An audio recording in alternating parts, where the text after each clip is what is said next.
വെനസ്വേലയിലെ സൈനിക നടപടിക്കെതിരെ US സെനറ്റിൽ പ്രമേയം 47-നെതിരെ 52 വോട്ടുകൾക്ക് പ്രമേയം പാസായി.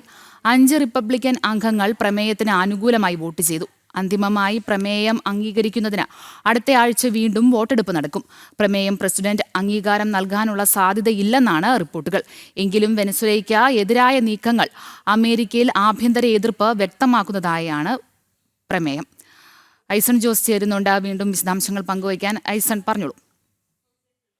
തീർച്ചയായും വെനിസ്വേലയ്ക്കെതിരായ സൈനിക നടപടി അമേരിക്കയിലെ സെനറ്റിൽ തന്നെ എതിർപ്പുണ്ടാക്കുന്നു എന്നാണ് ഇപ്പോൾ ഇതിൽ നിന്ന് മനസ്സിലാക്കാൻ സാധിക്കുന്നത്. ഈ പ്രമേയം പാസ്സായതുകൊണ്ടോ അല്ലെങ്കിൽ ആ പ്രമേയത്തിൽ ഉൾപ്പെടുന്ന ആശയത്തെ കൃത്യമായി സെനറ്റ് അംഗങ്ങൾ മുന്നോട്ട് വെച്ചതുകൊണ്ടോ ഇക്കാര്യത്തിൽ ഒരു നടപടി ഉണ്ടാകാനുള്ള സാധ്യത നിയമപരമായോ അല്ലാതെയോ ഒന്നും തന്നെ ഇല്ല എന്നതൊരു യാഥാർത്ഥ്യം തന്നെയാണ്. ട്രംപ് ഇക്കാര്യം അംഗീകരിക്കേണ്ടതുണ്ട്. അത് ഒട്ടും സാധ്യമല്ല. കാരണം ട്രംപ് തന്നെ നേരിട്ട് നടത്തിയ നടപടികളാണ് ഇതെല്ലാം തന്നെ.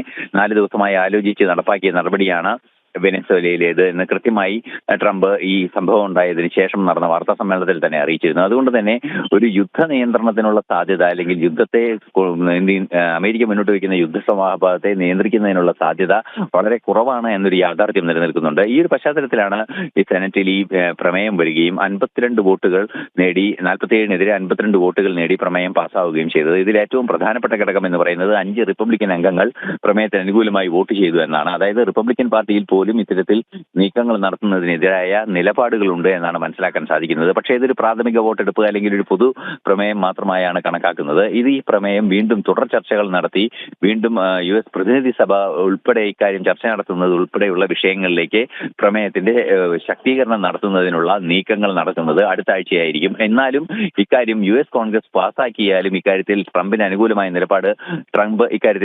നിലപാട് സ്വീകരിക്കേണ്ടതില്ല എന്നതാണ് യാഥാർത്ഥ്യം. കാരണം അത്തരത്തിലൊരു നടപടി ഉണ്ടായാൽ തന്നെ ഈ US ഇക്കാര്യത്തിൽ സൈനിക നടപടിക്കെതിരെ കർശനമായ നടപടി US പാർലമെന്റ് പാസ്സാക്കിയാൽ മാത്രമേ എന്തെങ്കിലും പുരോഗതി ഇക്കാര്യത്തിൽ ഉണ്ടാവൂ എന്നത് യാഥാർത്ഥ്യമാണ്. പക്ഷേ ഇത്തരത്തിലൊരു പ്രമേയം വന്നു എന്നുള്ളത് വെനിസ്വേലയിൽ നടത്തിയ സൈനിക നടപടിക്കെതിരെ അല്ലെങ്കിൽ വീണ്ടും ഈ മേഖല അല്ലെങ്കിൽ തങ്ങളുടെ പ്രദേശങ്ങൾ വിസ്താരം വർദ്ധിപ്പിക്കുന്നതിനെതിരെ അല്ലെങ്കിൽ വിസ്തൃതി വർദ്ധിപ്പിക്കുന്നതിനെതിരായ ശക്തമായ പ്രതിഷേധം, അത്തരം നീക്കങ്ങൾക്കെതിരായ പ്രതിഷേധം അതിശക്തമായി തുടരുന്നു എന്ന് തന്നെയാണ് യാഥാർത്ഥ്യം.